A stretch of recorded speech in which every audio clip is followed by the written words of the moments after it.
Ahí están viendo la pantalla, ¿cierto? Sí, súper, listo. Entonces hoy vamos a estar estudiando este libro, o uno de los capítulos de este libro que se llama La lectura eficaz de la Biblia, que es de Gordon Fee y Douglas Stewart.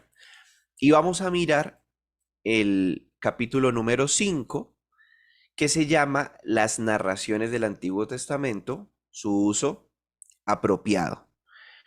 Permítanme introducir diciendo que más del 40% del Antiguo Testamento son narraciones. Esto, cuando hablamos de narraciones, estamos hablando de un género literario que normalmente conocemos como el género literario narrativo, ¿sí? Y el propósito de este género literario es que Dios se va a revelar a través de él, mostrando su carácter y mostrando su intervención en la vida de la creación. Hay varias cosas interesantes que debemos tener en cuenta cuando hablamos de la narración.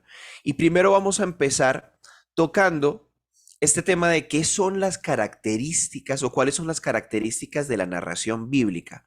Recordemos que mientras trabajamos este texto no estamos hablando de las narraciones o el género literario narrativo en general, sino nos estamos centrando en el género literario narrativo del Antiguo Testamento, el bíblico. Entonces, ¿qué es la narración bíblica? Bueno, la narración bíblica es un relato.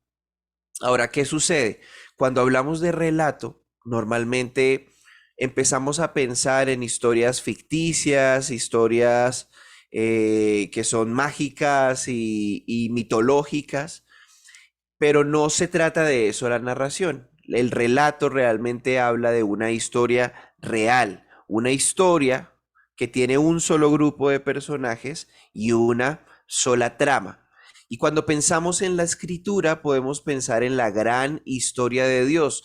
¿Qué es la Biblia? Bueno, la Biblia es la gran historia de Dios acerca de su plan para salvar a todos, a el mundo que ha caído y también a nosotros que hemos pecado. Entonces está el plan desde el principio, desde la creación, la caída y todo el plan de Dios para restaurar la creación.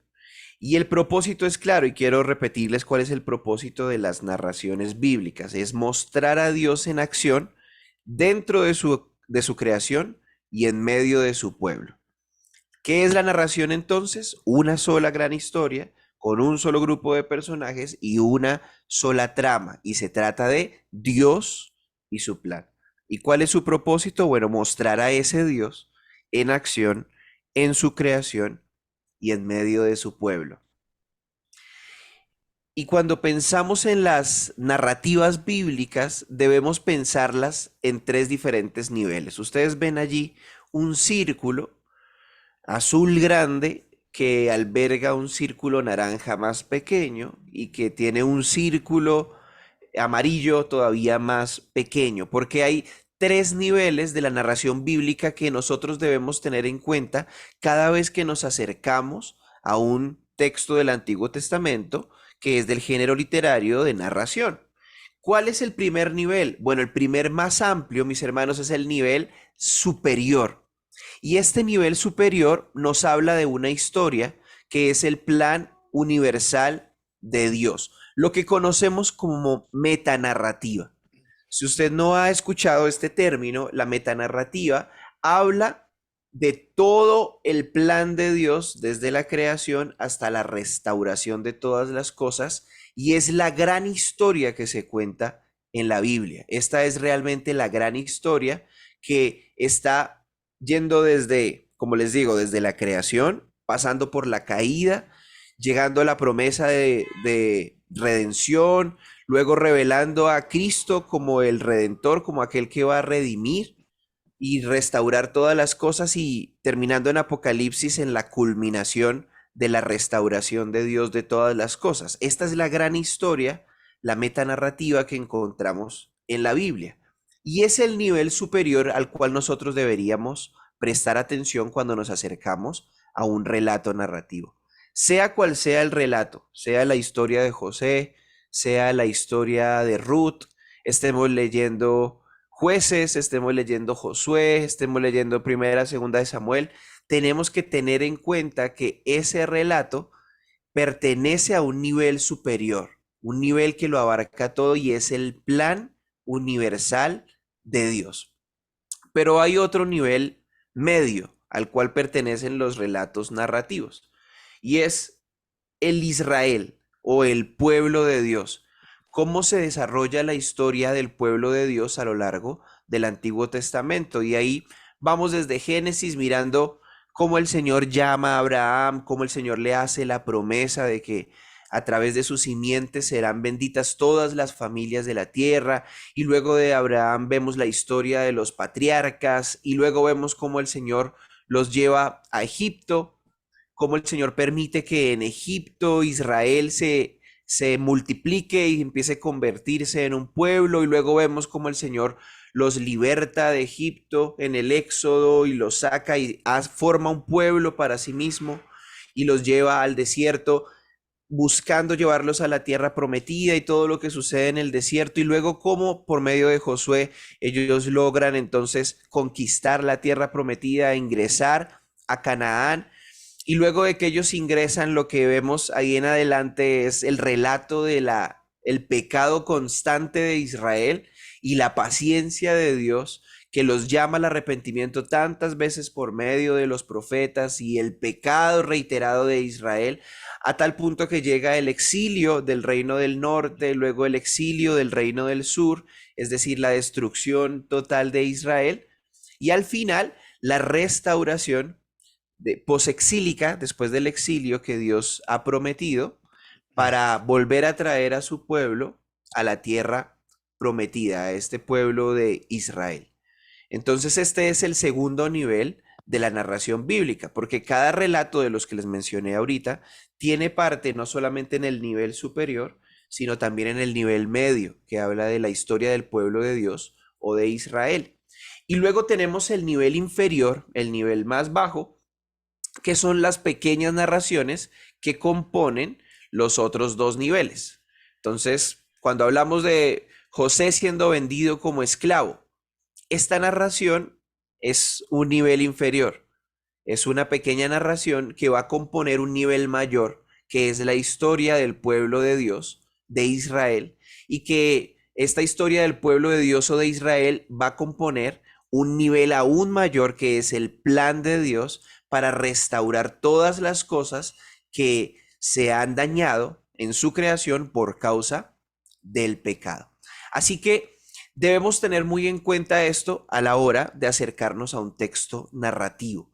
No centrarnos solamente en el nivel inferior, en lo que dice el relato, sino pensar realmente cómo ese relato pertenece al nivel medio, a la historia del pueblo de Dios, y cómo este relato también pertenece al nivel superior, es decir, la gran historia del plan de Dios para restaurar la creación que ha sido destruida o corrompida por el pecado. Esto es bastante interesante porque, por ejemplo, Jesús en Juan, si no estoy mal, es Juan 8, él dice que todas las escrituras dan testimonio de él.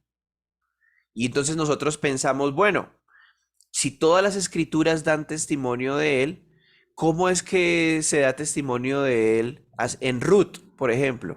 Bueno, alguien dice, bueno, es que Booz es el redentor de Ruth, pero a veces intentamos, mis hermanos, de manera muy, muy afanada, buscar una equivalencia con Cristo en todos los relatos del Antiguo Testamento. Sin embargo, cuando Jesús dice que todas las escrituras o que las escrituras en general dan testimonio de él, o cuando Apocalipsis 19:10 dice que el corazón de la profecía es el testimonio de Cristo, realmente se refiere al nivel superior. A pesar de que cada relato no esté apuntando a Cristo, cada relato sí forma parte de un nivel superior que habla del plan de Dios que va a ser revelado de manera climática o en su clímax en Cristo. Y esta es la manera en la que toda la escritura realmente nos apunta a Cristo. Hay cuatro nos o cuatro no de la narración bíblica que debemos tener muy en cuenta. Cuando nos acercamos a un género literario narrativo en la escritura, debemos tener en cuenta estos cuatro no. Primero, no son historias que le van a dar el protagonismo, perdónenme, no son historias que le van a dar el protagonismo a los hombres. Las narraciones bíblicas hablan de la identidad y la obra de Dios en su creación, así que el personaje protagonista, el supremo protagonista en las narrativas bíblicas siempre será Dios. No se trata del hombre, no es antropocéntrica la narrativa bíblica, es teocéntrica, diocéntrica. Todo se trata de Dios. Segundo, no son, mis hermanos, alegorías con significados ocultos, incluso aunque hayan historias de difícil comprensión. Es común encontrar que nos acercamos a las narrativas bíblicas pensando que necesitamos encontrar alguna, algún mensaje oculto dentro de estas narrativas y entonces tomar un texto que es un relato contado de una manera con un propósito específico, de una manera por su autor, y empezar a alegorizarlo y darle identidad o significado a cada uno de los elementos, como hablábamos en las parábolas, y entonces llegar a unas conclusiones que realmente el texto jamás ha querido transmitir. Tercero, no son escritos doctrinales o legales, y esta parte es bastante importante porque los textos narrativos no tienen la intención de establecer doctrina o de ser ley, como si lo hace, por ejemplo, el Señor al entregar la ley de Moisés. Esto es algo legal, esta es la ley del Señor y el Señor la está determinando de manera clara. O como cuando vemos en el Nuevo Testamento al apóstol Pedro, al apóstol Pablo, entregando la doctrina por medio de las cartas, claramente son documentos que nos van a ayudar a entender qué es lo que Dios demanda de los creyentes. Pero las narrativas bíblicas no tienen esa intención, a pesar de que podamos encontrar doctrina allí. Déjenme darles un ejemplo. Cuando nosotros vemos la historia y el libro lo propone de esa manera, vemos la historia de David y Betsabé, nosotros nos damos cuenta de todo lo que David hace en ese proceso y luego lo que sucede después, la consecuencia, luego cuando Natán viene a confrontar a David. Y nosotros podríamos pensar que este es un buen texto para hacer doctrina acerca del adulterio, para hacer doctrina acerca del arrepentimiento o hacer doctrina acerca de cómo debe confrontarse el pecado. Sin embargo, el texto no tiene esa intención. El autor de ese relato nos está contando algo específico para que nosotros nos podamos involucrar con la historia y experimentar lo que está sucediendo en la historia, pero no podemos olvidar que el protagonista de la historia y de lo que se trata no es de David, sino de Dios. Así que lo que está buscando el autor de este texto es mostrarnos cómo Dios, cuál es su identidad, cuál es el carácter de Dios y también cómo Él obra en medio de esta situación por amor a David, incluso para amonestarlo a través de Natán y traerlo al arrepentimiento. Esto es lo más importante que nosotros debemos tener en cuenta. Cuarto, no todas las narraciones tienen una enseñanza moral y no es útil nosotros tratar de encontrar significado a cada uno de los sucesos por separado, sino que debemos evaluar las narrativas como una unidad completa. Estos cuatro no nos van a ayudar a medirnos a la hora de acercarnos a un texto narrativo y no caer en esta clase de errores que caemos comúnmente, asumiendo quizá cosas más allá de lo que está escrito. Ahora, hay algunos principios para interpretar las narraciones bíblicas. Algunos de ellos ya los acabo de mencionar anteriormente en los cuatro, ¿no? Pero son 10 principios que nos van a ayudar a una correcta interpretación de las narraciones bíblicas. El primero es que la narración, por lo general, no va a enseñar doctrina directamente. No vamos a hacer doctrina de una narración bíblica como lo mencioné anteriormente. Segundo, una narración usualmente ilustra una doctrina que se enseña en otra parte de la Biblia. Entonces, si hay doctrina allí, va a estar explícitamente o implícitamente enseñada en otra parte de la escritura y esta narración la va a ilustrar de una manera que nos va a ayudar a entender mejor. Tercero, las narraciones bíblicas, mis hermanos, cuentan lo que pasó, no lo que debió haber pasado, no lo ideal, ni lo que debería pasar siempre. Cuentan las cosas como sucedieron. Así que esto nos lleva directamente al cuarto principio. Los personajes bíblicos no necesariamente son un buen ejemplo. No siempre hacen lo correcto. No siempre hacen lo que deberían hacer. Y esto me recuerda, por ejemplo, David, ¿no? Después de pasar todo lo que pasa y estar tanto tiempo en el trono y a punto de morir. Y luego ahí le dice a su hijo, ¿te acuerdas de este hombre que me maldijo cuando yo estaba huyendo? Ve y te encargas de él. Y entonces cualquiera podría pensar, oh, claro, no, el texto me enseña que no debo vengarme de mis enemigos, pero cuando esté en mi lecho de muerte puedo enviar a alguien a que vengue a mis enemigos, ¿no? Podríamos interpretar algo así de esa manera pensando que lo que está haciendo David es correcto, pero no deberíamos pensar que realmente los personajes bíblicos siempre son un buen ejemplo. ¿Por qué? Porque quinto, la mayoría de los personajes, si no todos, son imperfectos, así como sus acciones. Sus acciones son imperfectas. Sexto principio. No siempre se nos dice si lo que sucedió en la narración era bueno o malo. Se espera que nosotros podamos juzgar a la luz de toda la escritura y del discernimiento que el Señor nos da por medio de ella, si lo que sucedió allí está bien o está mal. Séptimo No, no principio. pasaste el sexto. No lo estás mostrando el sexto. Ay, perdónenme. Ya, acá.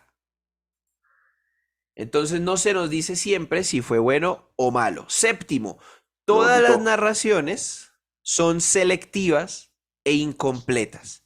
El autor de cada uno de estos textos narrativos no tenía la intención de hacer una biografía detallada de cada personaje o de contar todos los detalles de toda la historia, como quizá a veces le gusta a nuestras esposas, ¿no? Les contamos una historia.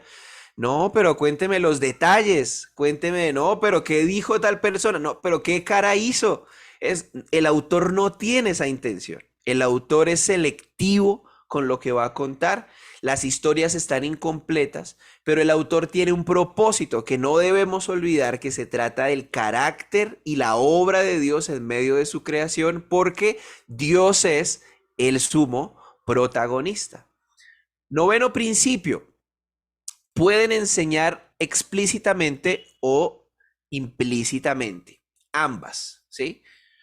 Entonces encontramos durante las historias enseñanzas explícitas que están claras, que la misma narrativa las está mostrando, pero muchas veces también mirando las narrativas, por ejemplo, mirando el texto de Ruth, que en muchos sentidos no es explícito acerca de la teología, sí nos deja ver muchas enseñanzas implícitas que están allí.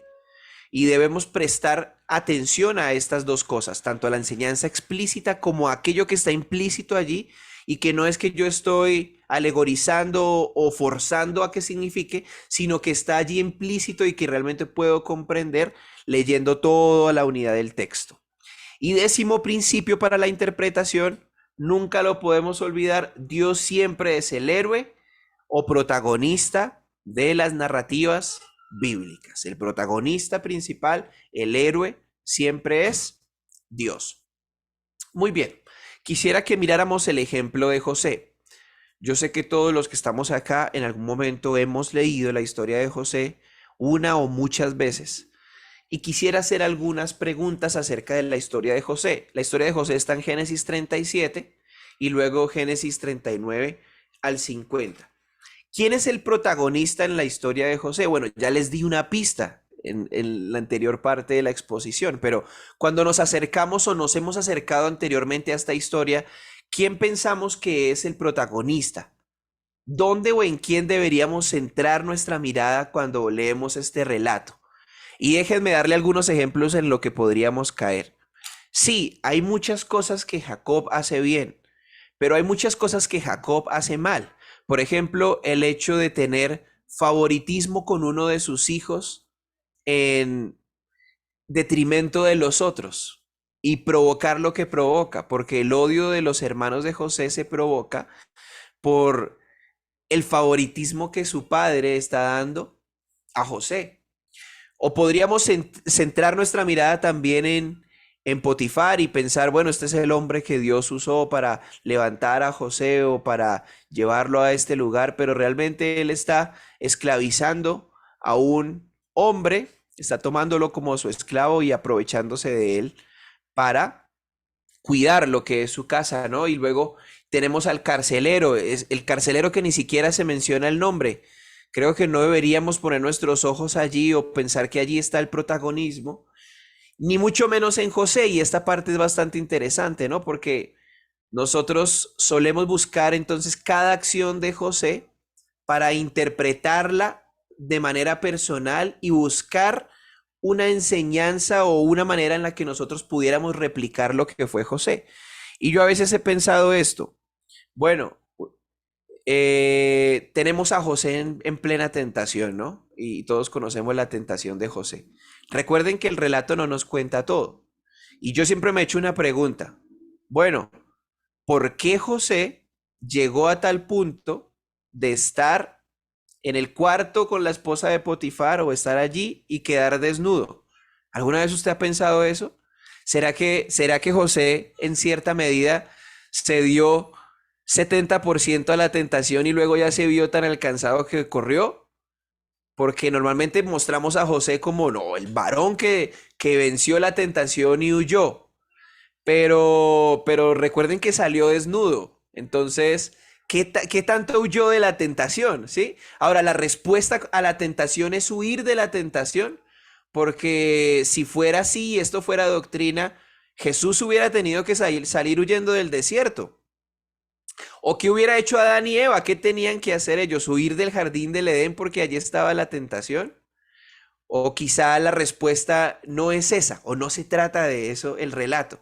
Entonces, cuando centramos nuestros ojos en José, podemos caer en interpretaciones y luego aplicaciones de morales o éticas que quizá no sean lo más fiel a la doctrina bíblica.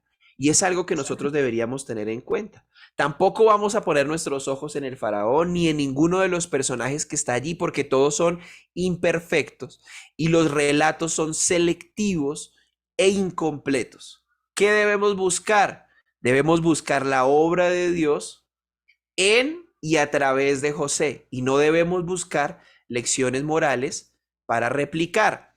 La verdadera aplicación de la narración de José se trata de la misericordia de Dios y de su providencia, cómo Él va a usar a personas imperfectas, a personas pecadoras para llevar a cabo su plan, porque Él ha determinado que Jacob, el engañador y luego el favoritista, sea de quien va a venir el linaje que va a llevarnos hasta Cristo.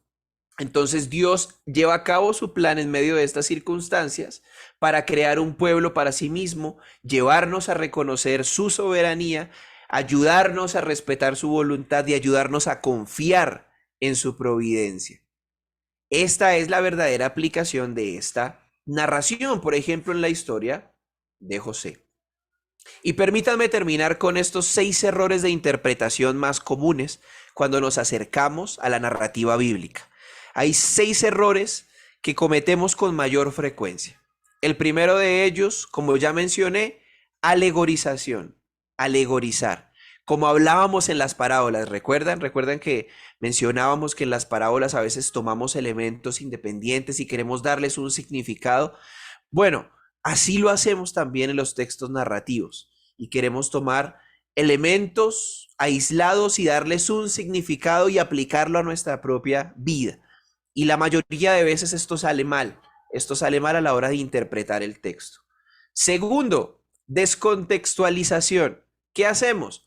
Tomar un relato del nivel inferior, como ya lo mencioné, y no tener en cuenta el nivel medio ni el nivel superior. No tener en cuenta la contextualización en lo que tiene que ver con historicidad, con cultura, con el propósito del autor al escribir todo el relato y tomar solamente un pequeño relato, sacarlo de todo el resto de la Biblia y querer aprender ahí solamente lecciones morales.